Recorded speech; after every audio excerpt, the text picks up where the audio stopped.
देशाचा ऐतिहासिक वारसा असणाऱ्या गड किल्ल्यांच्या संदर्भात एक महत्त्वाचा निर्णय घेण्यात आलाय। राज्यातील सर्व गड किल्ल्यांवरील अतिक्रमण 31 मे पर्यंत हटवण्याचे आदेश मुख्यमंत्री देवेंद्र फडणवीसांनी दिलेत। अतिक्रमण हटवण्यासाठी सर्व जिल्हाधिकाऱ्यांच्या अध्यक्षतेखाली समिती सुद्धा गठीत करण्यात आली आहे आणि 1 फेब्रुवारी ते 31 मे पर्यंत टप्प्याटप्प्याने अतिक्रमण हटवण्याचे आदेश देण्यात आलेत। तर पुन्हा अतिक्रमण होऊ नये यासाठी दक्षता समितीची नेमणूकही करण्यात आली आहे।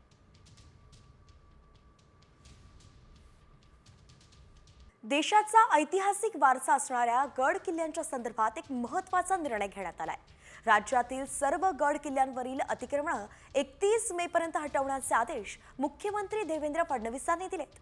अतिक्रमण हटवण्यासाठी सर्व जिल्हाधिकाऱ्यांच्या अध्यक्षतेखाली समिती सुद्धा गठीत करण्यात आली आहे आणि 1 फेब्रुवारी ते 31 मे पर्यंत टप्प्याटप्प्याने अतिक्रमण हटवण्याचे आदेश देण्यात आलेत। तर पुन्हा अतिक्रमण होऊ नये यासाठी दक्षता समितीची नेमणूकही करण्यात आली आहे।